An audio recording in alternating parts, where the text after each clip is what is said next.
सिद्धि की शादी के बाद वो ससुराल चली जाती है। पीछे रह जाती है भाभी रानी। सिद्धि के ससुराल जाते ही भाभी कहती है, अरे वाह जी वाह, सारे कपड़े मेरे। हाय रे पैंट, अरे वाह वाह, मजा आ जाएगा। अरे ये सिद्धि की अलमारी के सामने खड़े होकर क्या बड़बड़ा रही है? जाकर देख मेहमानों को विदाई की मिठाई मिली कि नहीं। अब हाँ माँ जी, क्यों नहीं, लेकिन पहले कपड़े तो बदल लूं। अब रानी आ जाती है सिद्धि के उन कपड़ों में जो वो ससुराल जाने से पहले घर छोड़ जाती है। अरे रानी, कुछ दिन रुक जाती। अरे ये तो सिद्धि बिटिया को मैंने ही दिया था, बड़ा ही फबता था उस पर। तुझ पर तो कुछ खास नहीं लग रहा। अब वो ना, मेरे सारे कपड़े गीले थे तो सोचा पहन लूं। वैसे भी सिद्धि को कौन सा दिन पुराने आउटडेटेड कपड़ों को पहनना है। वैसे भी ये सूट तो मैंने तभी पहना था, वैसे खास है भी नहीं ये। हाँ ठीक है, लेकिन ना मेरी सिद्धि पर तो जमता था। सारे मेहमान चले जाते हैं और सिद्धि ससुराल से मायके पहली बार आती है। अपना घर, अपना कमरा, अपनी अलमारी। ये बोलकर जैसे ही सिद्धि अलमारी खोलती है तो सामने उसके कपड़ों की जगह कुछ और ही रखा होता है। माँ, जरा कमरे में तो आना। सास और रानी वहाँ पहुँच जाते हैं। रानी ने पहनी होती है सिद्धि की जींस और टी शर्ट। अरे भाभी, ये क्या? ये तो मेरी बड़ी ही महंगी टी शर्ट है, इसे आपने घर में क्यों पहनी है? अरे बहुत मिलती है दीदी ये चौक की मार्केट में, 150 में। ओ भाभी प्लीज, ये एरोपोस्टल है, 2000 की एक टी शर्ट। ओहो, 2000 में तो दीदी 4 साड़ी आ जाए।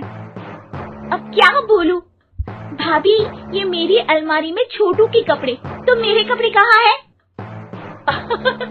मेरी अलमारी में। अब दीदी आपको कौन से पुराने कपड़े पहनने थे? माना भाभी, लेकिन मैं जब घर आती तो यही सब पहनती ना। अरे तुम तो बड़ी कंजूस हो दीदी। खैर, वक्त आता है जब सिद्धि ससुराल के लिए रवाना हो रही होती है। अरे रानी, अंदर से सिद्धि का गिफ्ट ले आ। लड़की पहली बार ससुराल से मायके आई है। रानी अंदर जाती है और एक सिंपल सी साड़ी लेकर बाहर आ जाती है। ये लीजिए माँ जी।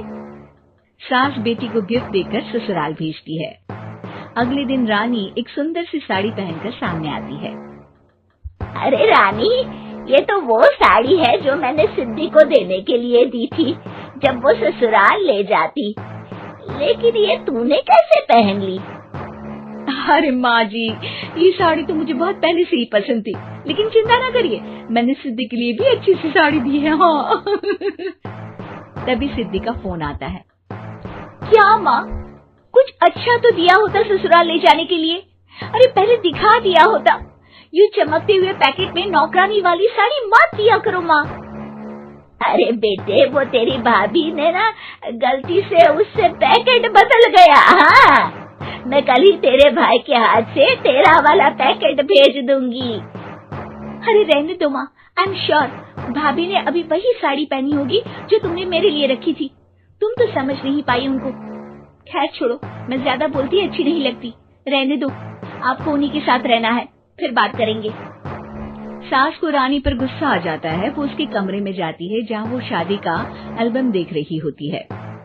रानी, मार्केट जाकर एक ऐसी ही साड़ी लेकर आ। कल प्रतीक जाकर सिद्धि के घर दे आएगा। अरे क्यों माँ जी, कितनी साड़ी देनी है दीदी को? यहाँ कोई सेल लगी है क्या? अरे चुप कर, मेरे बेटी के हिस्से की साड़ी खुद पहन ली, अब ज्यादा ज्ञान बांट रही है।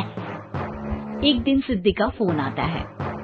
माँ, मेरी सास ने आज सबको खाने पर बुलाया है। सारे लोग सिद्धि के ससुराल पहुँचते हैं। खाना खाकर वो लोग निकल रहे होते हैं कि सिद्धि की सास सभी को गिफ्ट देती है। अरे बहन जी, बेटी के घर का खाना खा लिया, यही बहुत है जो आप ऊपर से गिफ्ट भी दे रही है।